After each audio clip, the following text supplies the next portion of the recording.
Hello, welcome and well done for finding us. We're recording this live from Scotland as an audio podcast, but also as a video for our YouTube channel as well, so feel free to check us out over there as well.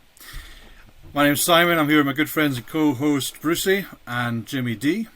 Today is the 27th of July 2021, and this is the Boorach. In 2021, bored of lockdown, three friends began producing a podcast. Today, still going strong, they continue to talk nonsense.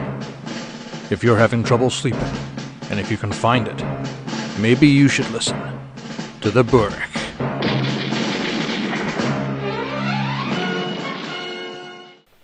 Well, good evening, boys. We're back again. How are you? How are you, Brucey, this week?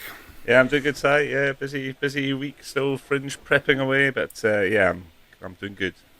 I know you'll have to come up with someone else for the next few weeks, Bruce, because that's going to be like your life for the next 6 weeks, isn't it? It's going to be what you've been up to, fringe, Yeah. fringe prep. Been doing not fringe prep. Power. You have to think of someone else that's got it. There is literally nothing else in my life other than eating and going to and from Tynecastle at the moment. It's mad, but yes, I made time for the Boorach though. You know, important stuff. Obviously. Got priorities right there, Brucey. Priorities are right. And you've already heard him. Jimmy D, how are you this week, pal? Yeah, good. Yeah, it's hit the ground with a thump after coming back from a holiday. So yeah, back into the swing of things at work. So it's all good. Yeah, just looking forward to the next break. You know, in a couple of months' time. Yeah. I know. Well, I mean, the weather has been lovely the last couple of weeks, so it's a good time to be on holiday, isn't it? Yeah. Although at the moment, like I say, I'm sitting in the middle of a tsunami here, so things have changed, I think. Great. Anyway, so guys, let's crack on with what's on our minds this week. Brucey, would you like to kick off with what's on your mind? Well, Simon, I've got another doozy. You know how I don't like to hang back from these. What's on your mind? It's not another hard and heavy one, Bruce, Well, is it? it's not hard and heavy. It's a question for you, chaps. I just wanted to get your thoughts, and mildly controversial, I think. Obviously the Olympics are in full swing, and we've just had Magic Monday and terrific Tuesday at the Olympics, and our athletes have done really well. You know, we're punching kind of way above our weight in terms of size of population and all that. I think we're fifth in the medal table in the entire world at the moment after 2 days. And that's brilliant, and I love my sport as much as the next person, as you know. But I started to think, well, is it time that maybe a little bit less money went to these sports, elite sports, some of them in particular, which are quite rich folks' sports, I would say, things like rowing and sailing and things like that. Dressage. Yeah. There's a lot of money going to fund elite sports so that we can be seen to be, the best in the world, blah blah blah. And we've had 2 years of basically theatres being shut and the arts being kind of just absolutely battered by it. And I just wondered if it's time to actually just rethink that a little bit. It's been a huge push to get the sort of British team right up the medal table, and a lot of money's gone towards it. And we've had a really successful, pretty much since the lottery came in, a really successful kind of run at it. But is it actually worth us sacrificing what's going on in terms of the arts? And obviously theatre is my interest, for the sake of a gold instead of a silver. I think that therein lies the flaw in your argument. You're saying that one's sacrificed against the other. What makes you think that one is sacrificed for the other? I mean, it's not. I don't think that's how it works. I think at the government level, they have to decide how much goes to sport and stuff. But when you get into the sports, it's about sponsorship. It's about who's willing to pay. It's about the TV rights for the entertainment.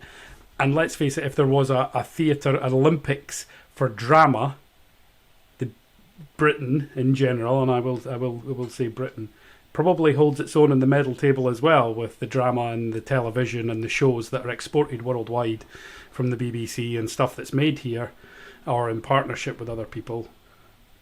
You could argue we actually do fairly well on that front. Now, yeah, on the grassroots stuff, further down, yeah, fine. How much trickles down?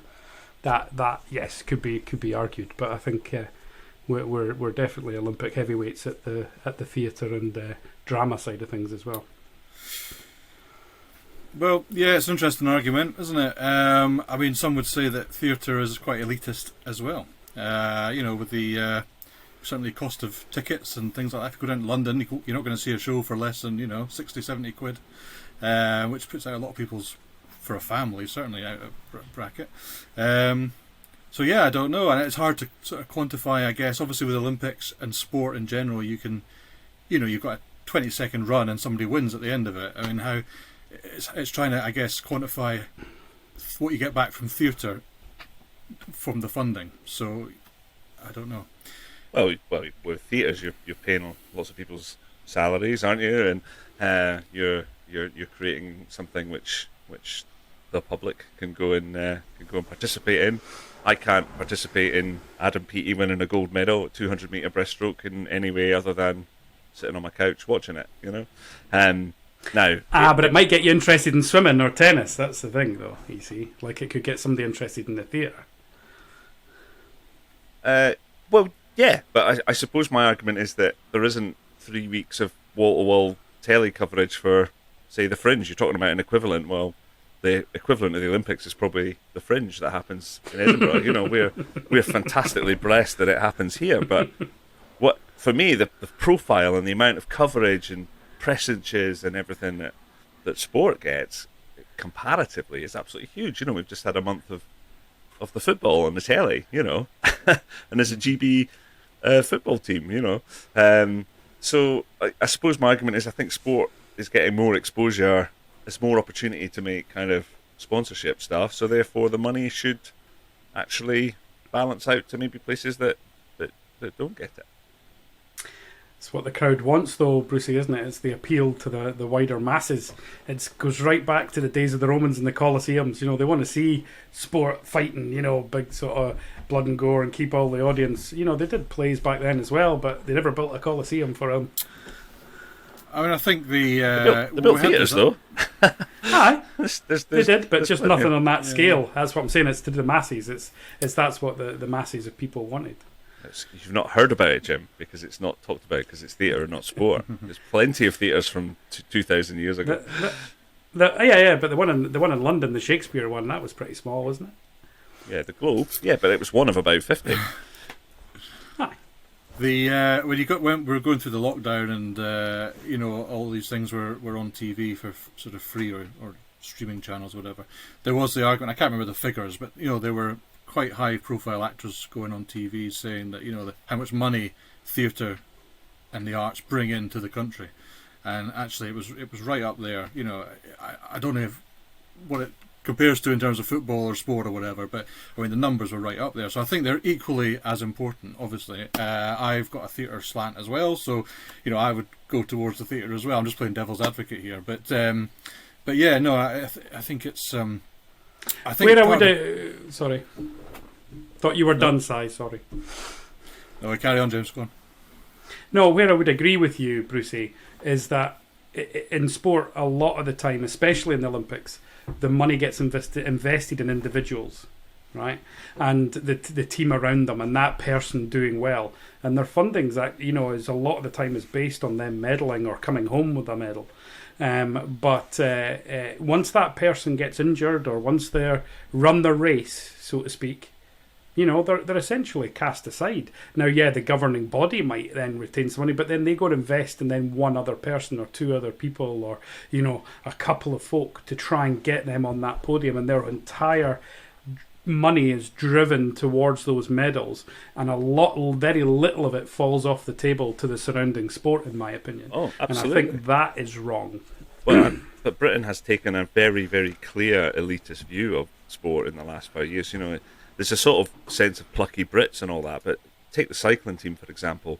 They are a ruthless, efficient machine with the top-level scientists, leave no stone unturned.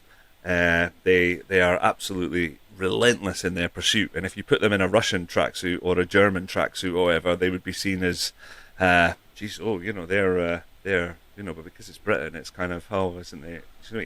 It's become absolutely focused on kind of that absolute pursuit of the top. And you're right, there are people kind of falling off. I mean, I'm slightly playing devil's advocate as well because I like to cheer on the British guy or gal winning as much as the next person. But I do also think there's a lot of money. It's public money coming from the lottery. I don't know. Maybe it's time for sport to have 4 years of maybe just a wee bit less, whilst another industry is kind of suffering a bit. It has suffered pretty brutally. Certainly a lot more comparatively, I think. Yeah. Well, no, it's certainly an interesting argument. I'm not sure we'll come up with an answer tonight, but I think it's certainly something to think about, and that's what we're here to do, isn't it? Get people thinking and talking. So a good one. That's a good subject, Brucey. Speaking of sport, quickly, I noticed that we're ahead of the curve here, because on Sunday there was a BBC News programme talking about your story last week, Brucey, about the handball team. Oh, really? Yes, that came up this week as well, in conversation with my wife as well. Yeah. That's right. So we're breaking the news first, Bruce, and others will follow. You heard it here. I'm on it. Right, Jimmy D, what is on your mind this week? Not a huge amount. Do you know, I was saying I was back at work, but I actually had a day off yesterday and went to a lovely place called the Kearney Fruit Farm, and it was a great day out for the kids. You know, I've got a 3-year-old, 7-year-old, and they're that sort of age where they've got a really good activities for them, and you can go and prick your own fruit and stuff. So we took a picnic, and we bought some stuff before we went. But what I noticed during the day is that the energy levels that both wife and I had seemed to be a little bit higher than normal. And when we came home, we both kind of felt energized and refreshed. And normally, if anyone with a 3-year-old and a 7-year-old knows, when you take kids out for the day, you come back home, you get on the bed and you collapse and you go, thank God that's over, because they're a bit of a handful. But we're kind of looking back, and I reckon it was because, we ate a good bit more fruit, the strawberries and the raspberries and some other stuff that we were there. But we also had a fruit drink, one of these innocent smoothie type things with lots of vitamins and guava and all the other sort of super fruits in it as well. And we kind of shared that at lunchtime, and we didn't have a lot of bread. I think we had a banana and something else. And there was basically our diet was different that day than it was other days. Now it's got me thinking. It started thinking, actually, that's probably what's wrong with a lot of the time when I kind of feel slumped and I feel down. Is it because I've had rice? Is it because I've had, pasta or noodles? And you just kind of, you eat that and you just kind of, your body goes, whew, and it just takes ages to digest it. And how much better you can feel actually, reducing, the heavier foods and then eating a lot more of the fruit and veg that you don't normally. And it's maybe obvious to say, but I actually just happened to notice it yesterday a lot more than other days where I've tried to, eat a bit more fruit and veg or drink a bit more water. You kind of feel a bit better, but not noticeably. But yesterday, for some reason, it seemed to be much noticeably better. I don't know if you guys have had a similar experience.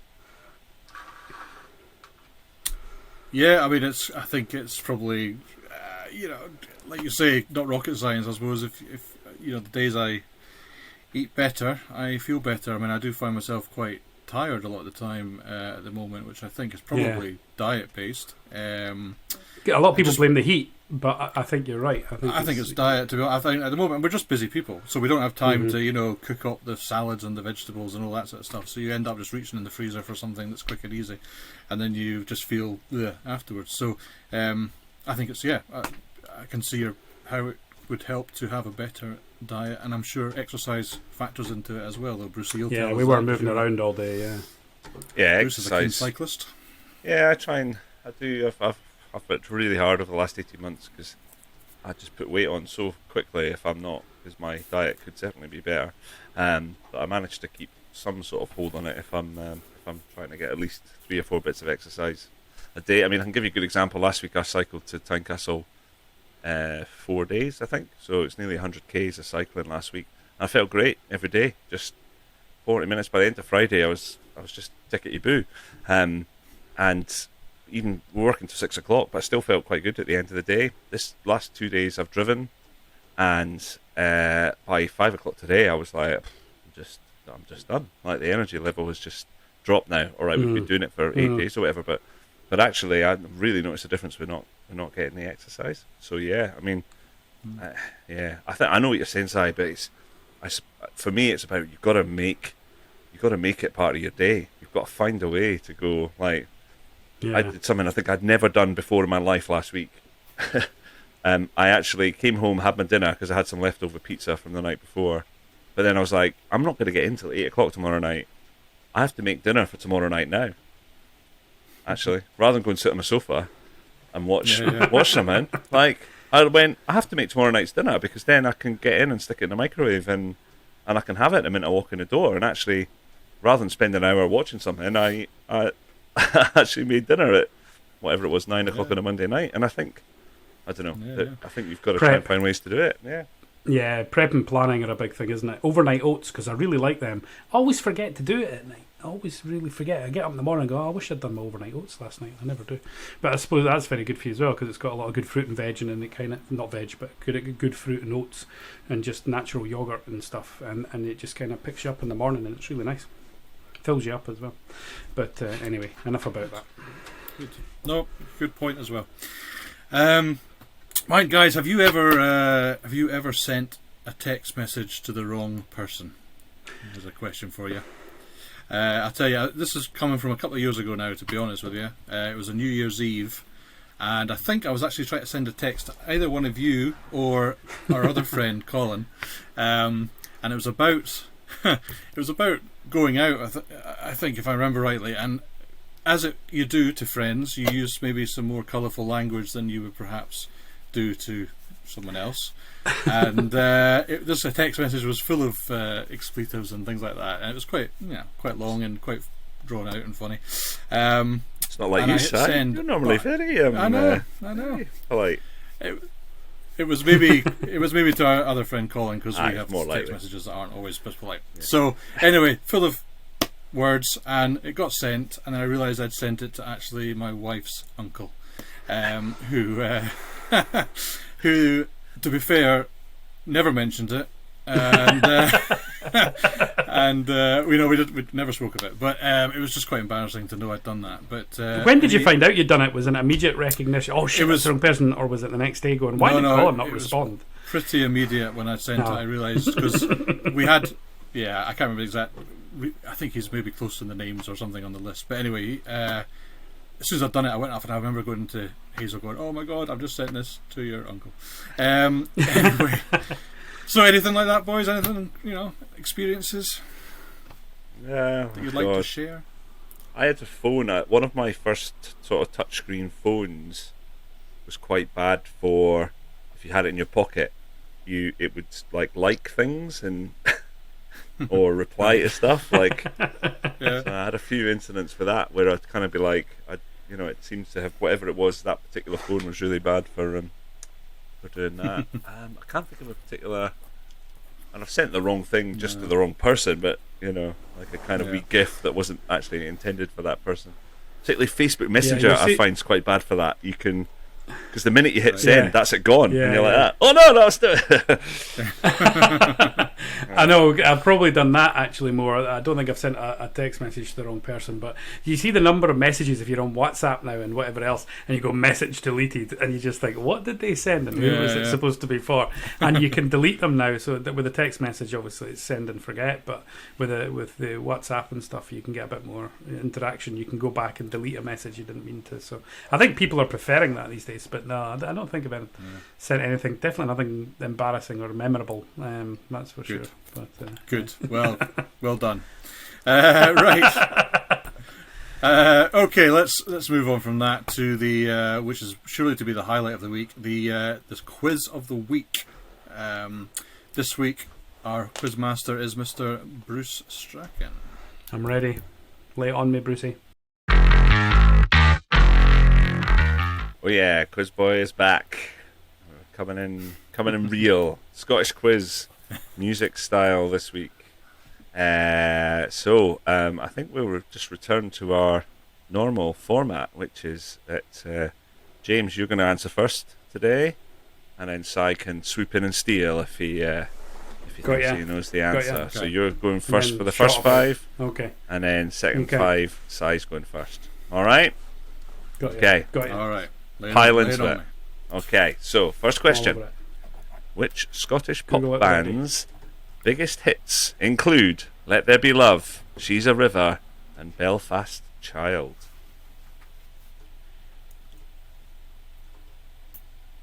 Oh, I don't know. Oh, now for our... I know Belfast Child. You mean which bands? So you want three bands? No, it's the same band. Oh, which band has those 3 hits? I should know it. I'm going to say the Bluebells, but it's not the Bluebells. Oh, I you're don't saying know. the Bluebells. For those not watching on YouTube, James and Simon's faces as they're trying to work out the answer to that question was an absolute picture. Sorry, Si, go on. I'm going to go with Simple Minds. Music. Oh, maybe, yes, you might be right, actually, yes. Simon B. Belfast Child. In with the steal. It is Simple Minds. Well done. It's a cracking flying start, right? It's a good song. Right. Okay. Right, this one's a wee test for you. Which Scottish singer was listed by Time magazine in 2010 as the 7th most influential person in the world, according to Time magazine? So it's a person we're looking for. Yeah. Okay. I'll be stunned if you get this, to be honest. This is a doozy.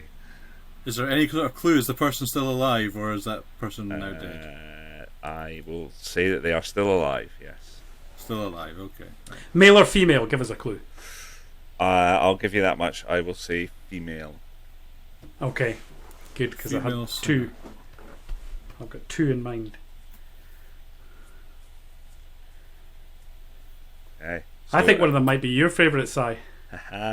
Jimmy, it's you answer first. Is it? Oh, sorry. I was waiting on Si answering. Sorry, I think it might be Annie Lennox. Annie Lennox. Okay, that's Jimmy's answer. But I've got another one that I think it might be. You might be a good call with Annie Lennox, but in the world, I don't know. Yeah, let's go for Annie Lennox then. Lulu would be my other one. Well, you're both wrong with Annie Lennox. You're also wrong with Lulu. No, according to Time magazine in 2010, the 7th most influential, which is quite hard to say, the 7th most influential person in the world was Susan Boyle. Oh, what?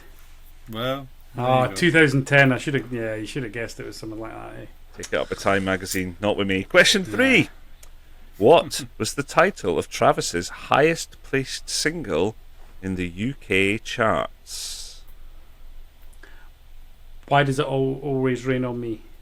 Jimmy has gone for Why Does It Always Rain on Me? To be fair, I probably just go with that as well. It's the only one I actually know. And you're both wrong. It's actually Sing was their highest. Is it Sing? Sing. Sing. There you go. Fair enough. Some of these are the easier ones, boys. But anyway, that's fine. Uh-oh. Question 4. Who performed Scotland's official World Cup song in 1978? 78. Who performed it? It's got to be Rod Stewart. Oh, Jimmy's has gone for Rod of the Stewart. It's not Rod, is it? I don't know. I was going to say that as well, but I don't know. The official Scottish. I was 1. You were, yeah, I know. We don't really. You were just born. You weren't even born. Rod Stewart as well. Go on. You're going Rod Stewart. Well, 1978 World Cup, famous for "We're on the march with Ali's which was not Rod Stewart, but that was the red herring, because that was the unofficial track. It was more popular. But Rod Stewart did release the official track. Ole Ola. Hey! Both right. There you go. Brilliant. So, I thought you were going to say it was Billy Connolly there. I got one right by being wrong. Yeah, something like that. Wrong. Okay. Good. Right, last one for you to go first, Jimmy. Okay. What is the only ABBA song which mentions Glasgow in the lyrics? Not a clue. I'm going to have to guess Mamma Mia. Oh, I was going to say, do you want some multiple choice? Was that one of them? I'm going to say Super Trooper. Oh, so I was going to say Super Trooper. Okay, well, more likely. As Si knew the answer, he is right. Super Trooper is the answer. Would you care to sing us the line, Si? It's something. In Glasgow. I don't know the words. So no, Oh, then. man. No, No is is the the answer. answer. Just say no. It's like No. Bjorn's in the room. I was sick and tired of everything when I called you last night from Glasgow. That's the one. Super Trooper. Well, amazingly, Sai Beatty 3-1 lead going into the second half of the quiz. There you go. Did he Very get nice. 3 there? Did he? He did. Did. Well, he got 2, and you Wow. both got 1 right. So Yeah. Simon's fine. Okay. I've not felt like this before. Right, okay. Right, hold it together for the last bit, Si. Okay. Jerry Rafferty is most famous Yeah. for his hit Baker Street. But with which famous Scottish musician did he have a band prior to this solo success? I know. Oh no. No, I don't know. I don't know. I don't know the answer. Pass. Si's past it. I thought it was Gary Clark. It's not Gary Clark, is it? Is that your guess, Jimmy? Yeah, that's my guess, Gary Clark. Boys, it was hidden in plain sight. The answer is, of course, Oh. Billy Connolly. Don't tell me, Billy Billy. Connolly. Ah. Finally. The Humble Bums. I thought you'd get that one quite easy. I thought you'd think it was too easy. It's the Shiwari moment. There you go. Yep, the Humble Bums first, and then went off to their own success. Question 7. Scores remain the same. Bobby Bluebell and his band took which song to number 1 following its appearance on an advert for a Volkswagen Golf in 1991? Bobby Bluebell. 1991 Volkswagen Golf. No, I don't think I'm going to guess on that one either, I'm afraid. Wasn't Young at Heart, was it? Jimmy, you keep asking me a question like like you're expecting me to give you a steer. It's Young a quiz. at Heart. You have Young to at offer me an Heart is what answer. I'm going for. Okay, my answer is Young at Heart by the Bluebells. You are right. The Bluebells, yes. So Young at Heart is the Well done, answer. well done. Jimmy pulls one back. 3-2. It does. Well done. All right. Question 8. Formed in Glasgow in 1995, which group, including guitarist Stuart Braithwaite, takes its name from a creature in the film Gremlins? You're going to have to repeat that for me, Brucey. Okay. So, formed in Glasgow in 1995, which group, including guitarist Stuart Braithwaite, takes its name from a creature in the film Gremlins? I don't know. The only thing I can think of is Gizmo, but Mogwai is the answer. There you go. very good. Not up on your Scottish indie side. No, I'm afraid I'm not. Right, this one's much more in your No, I think ballpark. we've lost James, Bruce. Oh, have we? Okay, just Oh, we've brilliant. lost James. Oh, we literally have lost James. He's disappeared like completely. We've literally lost him from the pod. Brilliant. Oh, he's Let's coming get to back. it. He's coming back. We might get to say something So I've before won. the end of Brilliant, the podcast. yeah. well done, No, Si. no, I'm back. Fantastic. I'm back. Brilliant. I'm That back. was superb. Just answer those last few No. questions with no. There's no way you could have answered another question in the time I was gone. I was away looking up the answers. Unbelievable. Go down. Right. Right. Back with us. He's back with us. Okay. Damn. Right. Can't say I said Gizmo there. Anyway, right. Question 9. Si, this is your wheelhouse. Come on. Wet, Wet, Wet's cover of the Trogs' Love Is All Around featured on the soundtrack to which 1990s Richard Curtis film? 4 weddings and a funeral. 4 weddings and a funeral. Okay, well, there you go. Yes, 4 each. Going into the last question. Okay. Oh, this is Aye. tense. Okay. Which Scottish singer is famous for songs including Belter, Canter, and Sun Queen?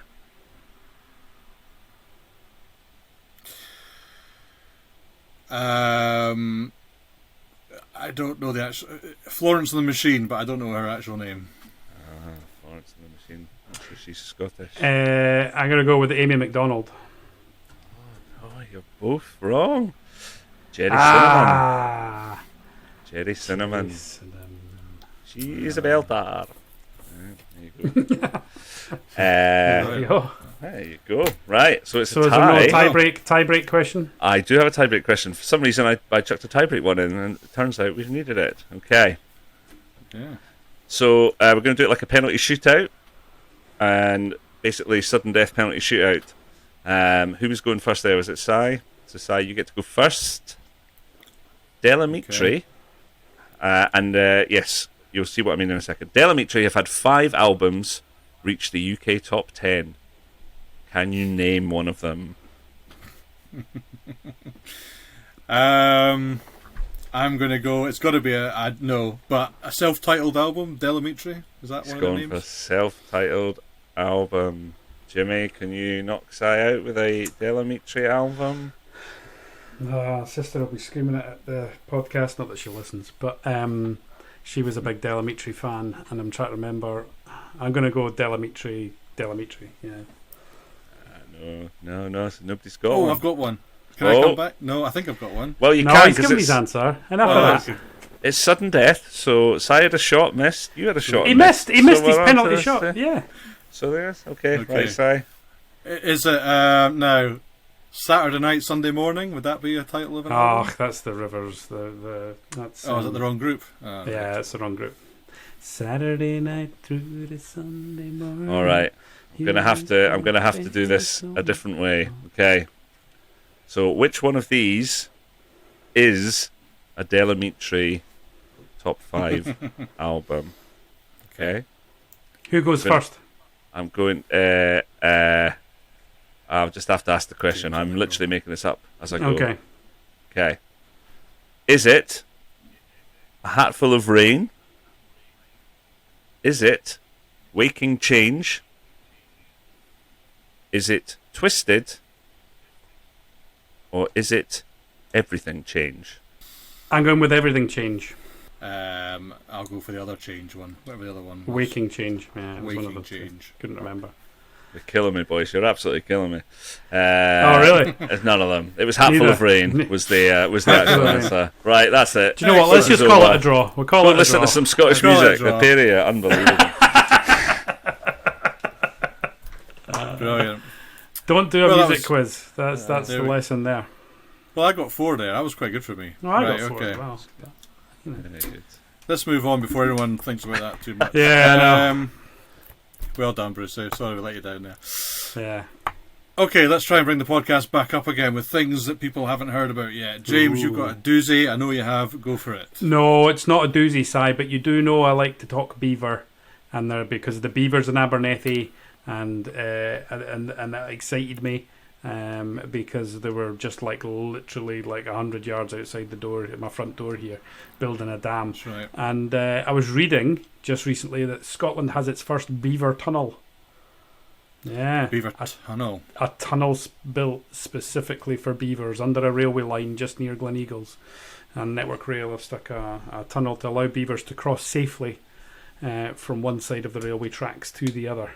And I just wanted to mark this podcast as being the one that let everybody know that Scotland now has a beaver tunnel.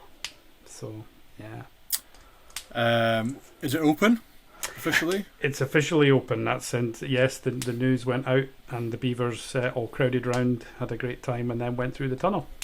Came out the other side safe.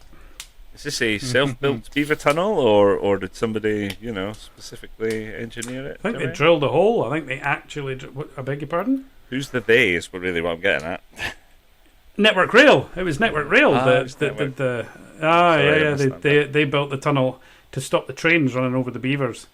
I don't know if that was a big problem, but it's to stop the problem before it happens. Maybe, I don't know, but yeah, they decided to build a tunnel just because there was a lot of beaver activity in the area, and they drilled a hole through a bit to let beavers through. Do you remember? Yay, Do you the remember? Remember the episode of The West Wing? Now we're going back a bit here, but there was a West Wing episode where CJ was approached by a group of people who wanted to build like a wolf highway across America, so wolves could walk uninterrupted across America safely. I guess this is It's like that. very similar, except it's beavers, and it's Scotland, and it's a tunnel. But yes, apart from that, very similar. It's almost exactly the same. I see how you link the two in your head there. Yeah, great. Well, next time we're up near Abernethy or whatever, we'll be sure to check out the tunnels at Gleneagles. Tunnels near Gleneagles. It's Gleneagles, not near right. Abernethy. Yeah. Okay. It doesn't say exactly where because Okay. they don't want people to stake it out. I don't think. Go and As have long a as the shot. beavers know where they're going, I suppose. Yeah. Yeah. Well, Good. there you go. Well, this is riveting tonight, guys. Riveting. Hey. Anyone still listening at this point, you've done well. Yeah, go on. Hang in there. It's a test, this one. It is. Right. I don't. Bruce, you didn't have something this week, is that right? We're moving. No. on? Can I just do a plug for my show? No. Is that can we do that? Tickets available from edfringe.com. Yeah. You know, Woohoo! It's a good time to do that. Yeah. Yeah. Hearts Called Scripts, what, Lizzie? What's it called? Sweet FA. It opens at the Fringe, 5th of August. Sweet FA. Although Sweet. just about anyone who's And the listening to tickets this- very reasonably priced. Some are, some aren't. And we should also mention perhaps another show that we're involved with called You Choose for people with children. Yes. Oh, yes. Absolutely. Yeah. That opens next James, week. this That's will suit even you to bring your quicker. kids down. Yeah. Perfect for your kids, Jimmy. Yeah. So you choose. Yeah. Based on the books by Nick Sharratt. And for anyone who knows the book, you kind of pick your own. It's almost like a pick your own adventure. You see pictures on the book, and the show is brilliant because it follows a kind of choose your own adventure story. So no two shows are the same. Is it a bit like improv? Is there a bit of improv in it, and you follow a loose storyline, or? Yeah, kind of. Yeah, it's Yep. there's a set of options, and each point you reach has an option that you can kind of go a slightly different way, and different characters that can be chosen. So every show will have a different character, a different location, things like that. So by the end, there's a whole different, unique story has been made for that particular audience, and there's a lot of good kind of. It's very COVID compliant in terms of the current rules and stuff. So. The show's been a wee bit adapted, but it's great fun for kids like 2 to 8. So yeah, it's well worth the mention. Exactly. Starts next week. You could bring your kids every day and see a different show, James. Every Wow. day the Fringe. I'll do that. Lovely. While we're also talking about other things, we should mention the socials. We should mention the Twitter is the Boorach 1, or Boorach 1, sorry. If you want to drop us an email, it's theboorach@hotmail.com. We've actually had a review on iTunes, guys. Amazing. Believe it or not. Was it somebody that wasn't family, or was it family? That's right. Well, James's mum. I mean, I think that's probably. It's probably anonymous. Yeah, I don't know who that is. Lots of James. It says a lovely. It says a lovely social chat between friends that is a delight to overhear. This person has tried a couple of whiskey recommendations, and James knows what he's talking about. He loves the Scots word too. So well, there you go. So well done. There we go. So if anyone does want to leave us a review on iTunes, please do, because it only helps us the rankings, etc. So it's great if you can. Crowdfunder Corner, boys. That time of week again, and we're heading to Perth this week, James, which is on your doorstep. Excellent. I've got a wad of cash. Don't know what to do with. What do you suggest? Well, if you've got some spare cash, this is a very worthwhile cause. This is the School Uniform Bank. It's based in Perth. It's run by the Social Flock in Perth. I know of it. Yeah. You know of it. Great. Yeah. They are aiming to offer 300 young people free school uniforms, basically, this for August. They're trying to help families in need across Perthshire. The children are between 4 and 18 years old. A pack will include 3 t-shirts or shirts, 2 jumpers, 2 pairs of trousers or skirts, 2 PE kits with shirts and jogging bottoms and stuff, all in a brand new school bag for the kids as well. So fantastic. I think it is fantastic. They're trying to raise £5,000 to complete this sort of effort. They've got £1,500 so far, and it's ongoing. Basically, I don't see a deadline. Well, obviously, the deadline's August, I guess, but if anyone can, it seems a really good thing to be doing, especially as we know the price of school uniforms these days, and mental. A lot of families struggle to, I guess, buy. Yeah, and there's a lot of schools now, and I noticed I was just down the road in Newborough, and they had in their co-op, a lot of the sort of local shops will actually start collecting, uniforms that are still pretty good from last year, your kids have grown out of. You can donate them, and they'll give them to the school, and the school can then dish them out from there, because a lot of them, some of them have logos on for the school, and they're only specific for that primary. And so there is sort of a lot of local collections that go on. So if you do have some uniforms from your school kids, don't ever throw them out. There's always somebody that would be more than happy to take it off your hands, because it does add up, and you have to get new ones every year. The kids, they grow so fast at that age. You just gotta keep going. Absolutely. There's a hashtag for this one. It's hashtag buy a bear in a bag. So if anyone wants to follow that, we'll link it on the Twitter as well. But yeah. Good. I think that's very worthwhile. So if anyone, James, if you got your spare cash burning a hole, I will. What's the name of that again, Si? It's the School Uniform Bank by Social Flock. And if you just type that in on Crowdfunder, you'll find it. Got it. On it. Good man. Crowdfunder. All over it. Look at that live as it happens. Great. So that was Crowdfunder Corner this week. Jimmy D, we're back to you with Whiskey of the Week. Wow, fan favourite. Okay. Well, fan favourite, exactly. Well, this week we're going to probably one of the most northernly mainland distilleries in Wick. Does anybody know the whiskey that's made in Wick? Is it the Wick whiskey? It's not. It is called Old Pulteney. Now, it is a very common one that you might see on the shelves. It's a 12-year-old Old Pulteney. It's one of the most common ones you'll get in the supermarkets and stuff. And I'll be honest, it's not one of my favourites. And this is one that I do need to drink with water. There's a lot of them I like to drink neat. But this one, although I do drink it neat sometimes, but I do prefer it with just a smidgen of water. Now, this brings me on to my next point, a smidgen. I've said to you should add a little bit of water. If you don't like it, add a little bit more. If you don't like it, add a little bit more. Now, how do you add that water? I have in the past just dripped the tap till it's just going drip, drip, drip, drip, drip, and then held the glass under, and then you can get an exact amount of water. That's a good way if you don't have a jug or anything near and you just want to get a little bit in. Don't try and run the tap and just kind of wave the glass under it, because you just get random amounts of water in the whiskey. Even from a jug, it's very difficult. If you've got even just a little jug like this, I'm sure it's just like a milk jug. If you're trying to pour water from that, it can be very difficult to get just the right amount. So I have what every man that has everything needs in his life.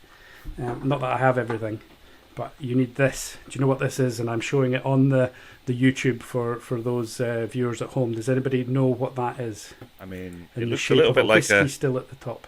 Sort of like a sort of test tube, but with kind of much more shaping to it. Correct. Pipette It does style. exactly look like a test tube. It is exactly that, Brucey. Well done. It is a pipette. Okay, and everyone's thinking, what? That's a bit wanky. What's that, James? Why have you got a pipette?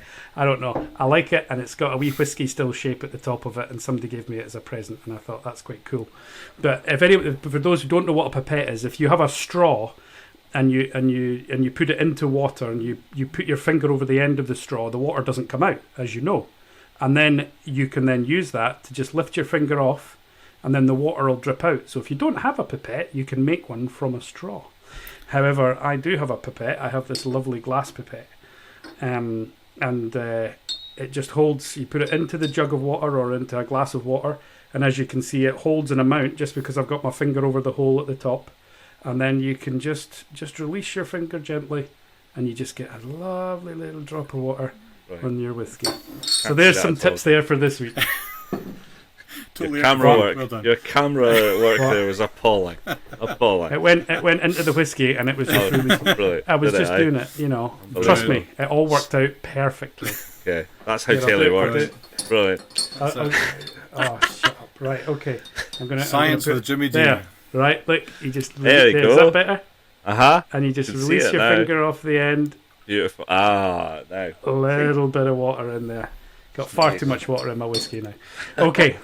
But then you get, it's a Highland whiskey because it's obviously from the most northerly point. And Old Pulteney do a whole range, like a lot of distilleries, a 12, a 15, 18, 30. You can get a whole different types of Old Pulteney, different casks. They do a massive range of whiskies. A lot of them, you only buy them in airports and stuff. But it's a great all-round whiskey. It's got a little bit of complexity. It's a little bit, harsher than the Speysides, but it's not as bad as the Islands. As for the actual smoke or the peat, you don't get any of that coming through, but you do get that good bit of burn drinking down. So Old Pulteney's a good one, and I'll be talking about in a future episode another a whiskey liqueur you get from the Old Pulteney distillery called Stroma, and I'll be talking about that on a future podcast. So watch out for that.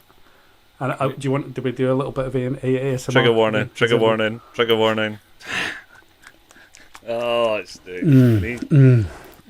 Oh, and you just a wee. Very good. Oh, so that's lovely. So just a wee bit of it's water. available in all the good shops, Jimmy, like a local supermarket. So you could have got us one. Yeah, quite yeah, easy, absolutely. Yep, yeah. So you can get the Old Pulteney pretty much anywhere. A 12-year-old Old Pulteney. But if you do like it, like I say, it's got a bit more of a burn, and you can kind of hear them. Even with the water in it, it does give that a little bit more. You can tell that was a whiskey, and It's you not feel it stopping a you though, lot Jim. more. It's not even slowing you It's not, down. though. It's not even a little bit, Brucey. So yeah, but Old Pulteney, yeah, lovely whiskey. So yeah, highly recommend it. And for people who don't have their own pipette, can they just go into a local school and steal one from a science department? Yes, exactly, Si. Exactly. You could steal it, or just use a drinking straw, as mentioned earlier. And just use a straw to drop your water in, or just the dripping tap. That I always find that works. But if you do live in an area with very hard water in the town city centres and stuff like that, do use bottled water, please, because there's so many chemicals in your tap water. Don't do this in London if you're listening, or New York. Don't take water in your whiskey out of the tap. Use bottled water, please. That's it. That's all I'm going to say. Public service announcement from the Whiskey Drinkers Federation. Top tip. Right. Cheers. Cheers, Jimmy D. Enjoy that. Well, I think we should probably move on to our final section of this podcast, which is our Scots Word of the Week, before Jimmy D gets too drunk, because it's actually Jimmy D that's got a couple of words. I'm up this week. Right. So I can either give you both, or you can choose. Si, what would you rather? Would you rather to choose one? How are we doing for time? Do you need me to fill? We're just the right amount of time this week, I think. So just okay. You carry on. You can either have Maffel or Malafuster. You can either have Maffel or Malafuster, Si. What would you rather? Well, I think we should probably go for Malafusta. Malafuster. Yeah. Is Malafuster to destroy something? Is it a male chicken? Is it to be obstinate or awkward? Or is it to play the fool? Oh, 4. Come on. I'll take one out for you then. That's fine. Is that too hard? 25% chance, not enough for you, Brucey. My brain can't do the extra. I just can't remember them. See, I'm going to have to ask you okay, so because I've been too busy. Malafuster. Is it to destroy something? Male chicken. To be obstinate or awkward. Or to play the fool? Well, I'm going to dive right in and think it's so bizarre that it's probably wrong. It's the male chicken. Size gone male chicken. Male chicken. I'm not sure that Jimmy would have come up with a red herring with the word obstinate in it, so I'm going to go for that. And I double bluffed you because I knew you would think that. It's got a thesaurus out.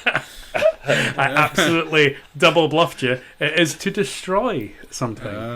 It's not the male chicken. I did the Fuster because of the rooster. I thought you might say that, Si. I thought you'd go for that.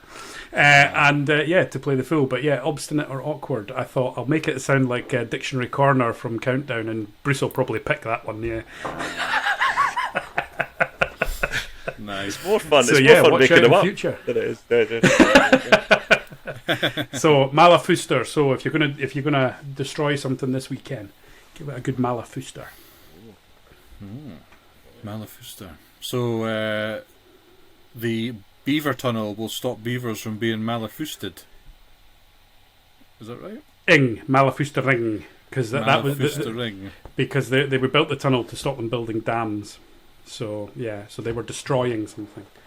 So they built the tunnels to stop them doing that. I think that's good. Nice, good. You to bring the beavers back into those. We haven't talked enough about that. Wow. That's good. Appreciate that. That's all right. Fantastic. Well, guys, we've somehow got to the end of it this week, which is an achievement.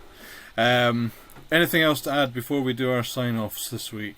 My favourite bit was where Jimmy fell off for 30 seconds. That was my highlight of this week. I what for 30 seconds? Disappeared. Stopped. Oh yeah, I We're I flying don't know solo. why. Anyway, well, technical issues. Yeah, we'll soon see, but I'm just slightly worried that this hasn't recorded the first bit of your evening this evening, James. So it could be a very interesting podcast. Well, to be fair, Bruce talked for most of the first half anyway, so that's wow, how outrageous! Hold on, excuse me, Outrageous. Jimmy. It's the kettle on. Is something about someone calling you black or something? Was it? Dear. Good. Well, it's been something. Right. Thank you, boys, for your time. Nice to speak to you this week. Pleasure, we'll do it all again. We'll do it all again next week, I'm sure. And by this time next week, Bruce, of course, will you have opened your show? Be about to. I won't be here next week probably. So you'll need to get one of our great co-hosts in for next week. Because I will be technical rehearsals next week is where I'll be. So yes, sure. I'll be thinking of you, but I will be at Tynecastle trying to not have a coronary. Well, we shall get on with filling that third seat. James, you'll be here next week. I shall. Oh well, you can't have everything. We'll see you next week then, James. Brucey, good luck with everything. We'll see you in a couple of weeks. And everyone else who's listening, thank you for listening. Stay safe. We'll see you soon, and good night. Good night. Bye.